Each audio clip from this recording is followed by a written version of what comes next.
I am Ferdinand Marcos, and I am the President of the Republic of the Philippines. I stand today on behalf of 110 million Filipinos.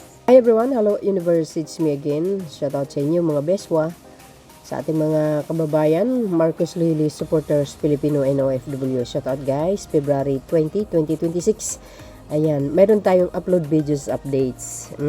Tungkol dito kay Congressman Romualdez, ang dating speaker. Ito, mayroon siyang magandang batas, mga kababayan, ang kanyang isinusulong. Maganda ito. Ay nako, lahat dito guys makikinabang, kahit anong klaseng kulay ka. Oo, maniwala kayo talaga mga bes. Lahat makikinabang. Sabi sa inyo itong magpinsan na ito at mag-uncle na ito, magtito, wala na lang talaga sila ginawa kundi sa kapakanan ng taong bayan. Ganyan dapat ang mga lingkod bayan, di ba? Kasi kaya nga tumakbo ka para ikaw ang kinatayuan. I mean is representative ng ng nasasakupan mo para gumawa ka ng kabutihan. Hinalal ka nila diyan para siyempre umaasa sila na may maitutulong itong mga ito para sa taong bayan. Pero dahil dito sa magandang House bill na ito mga kababayan, kung si Congressman Sandro maganda yung kanyang House bill, yung 2700, nako, maganda yun guys. Yung libreng kuryente, ay sus, maganda talaga yon. Sambayan ng Pilipino ang makikinabang doon. Ito, mas maganda pa rin ito. Yung panukalang batas na isusulong ni Congressman Martin Romualdez. Ito, matutuwa kayo siyempre. Ang hindi matutuwa, yung mga DDS, pero wag kayo, makikinabang sila. Oh, totoo yun. Lahat makikinabang. Walang ano to guys, walang exemption. Pula, pink, dilaw, green kaman. Lahat yan makikinabang. Bakit? Basahin ko sa inyo para kompleto detalyado. Sinabi dito ng Radyo Pilipinas, basahin, naghahain si Liti Representative, which is si Congressman Martin Romualdez at Tingog Party List ng panukala na layong alisin ang ipinapataw na bat sa kuryente upang mapababa ang singil nito. Oh, sabi sa inyo guys, you see, magtito, anong kay Congressman Sandro? Maganda yon. 2,000 pababa, correct me if I'm wrong. Libre para sa mga porpis. Oh, 'di ba? Sa mga mahihirap. Ito pangkalahatan. O 'di ba guys, tingnan niyo naman. Oh, ano sabi? Tingog Party List, si Congressman Martin, ayan. Ang panukalang batas na layong alisin ang ipinapataw na bat sa kuryente upang mapababa ang singil nito. Naku, napakaganda ito guys, sa totoo lang. Makikinabang dito, mahirap at mayaman. Siyempre, pag mayaman ka, laki nun, ha? Halimbawa, magkano ang babayaran mo ng kuryente sa isang buwan? 10,000. Tanggalin mo ng bat, di kayo naloka. Di ba guys? Anong kapalagayan nyo? Huwag nyo sabihin na hindi maganda ito.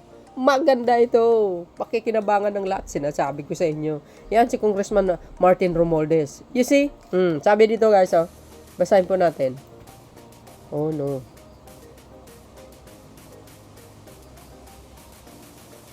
Bakit ayaw?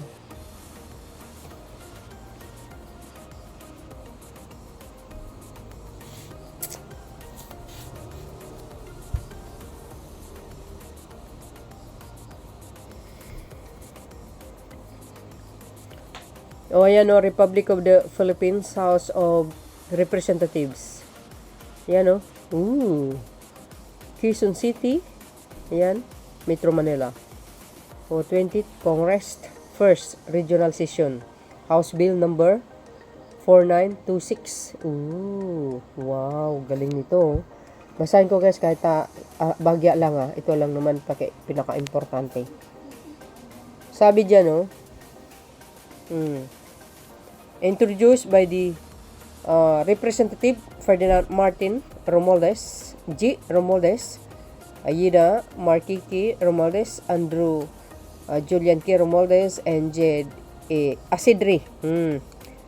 An act, sabi dito, mga kababayan, to lower the price of electricity by exempting its sale by generation, transmission, and distribution companies and electricity corporation from the imposition of the value-added tax, amending for the purposes section 108A, close parenthesis, and 109, close parenthesis 1, of the National Internal Revenue Code as amended by Republic Act number 9337 and for other purposes.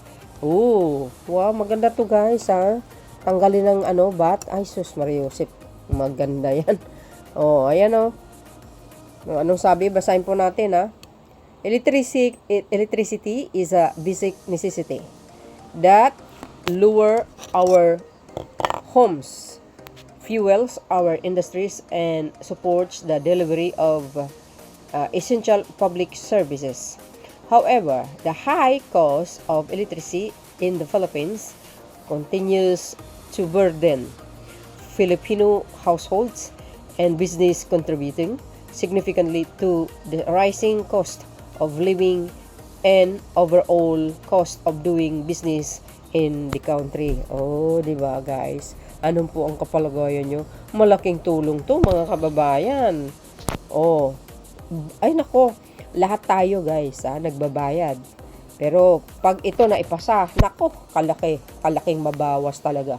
A major component of electricity, ayan, pricing is the imposition of the value-added tax, which is ang VAT, on the sale of electricity by generation, transmission, and distribution companies, as well as electricity corporation under the current system. VAT is imposed on each stage of the power supply chain from generation, transmission to distribution, resulting in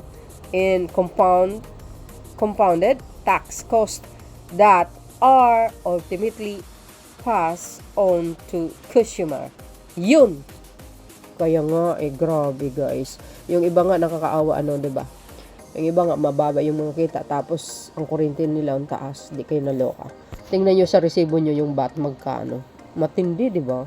O, ayan na. Ito yung mga highlights pa guys. Ayan o. See o. See? O, hindi ko na babasahin yun na. Yung kasunod. Ayan o. O, see? O. Dahan-dahan ko lang para mabasa nyo. Ayan o. See? O. Ayan. Ferdinand Martin Romualdez. Ayan.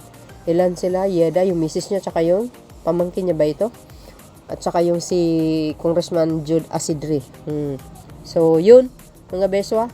Ano po ang kapalagayan nyo dito sa panukalang batas ni dating Speaker Martin? Aba, maganda to guys. Maganda yan. Lahat makikinabang, sinabi ko sa inyo Wow, bat na yan guys, bat na yan Tingnan yung resibo nyo pag kumain kayo sa Jollibee. Tingnan nyo. Oh, malaking katulungan ito mga kababayan. 'Di ba? Lalo na po yung mga purpose. Oh, sa panukalang batas ni Congressman Sandro yung 2700. Nakaw, talaga naman. Para sa mga purpose, mga mahirap. Tapos eto na naman, yung bat, abba. Wow, sana po tuloy-tuloy na po ito at matanggal talaga. Malaking pasanin ito kasi mga kababayan sa mamayang Pilipino. Grabe, mahal ang kuryente kaya. Sa mga kababayan natin, lahat yan makikinabang. So yun, mga beswa, ang aking isa sa pinakamagandang latest updates video sa inyong lahat. Yes. Don't forget to follow me and likes. Thank you guys. See you again on my next upload videos. Bye bye bye and babush. God bless Philippines. There's more. Bye everyone.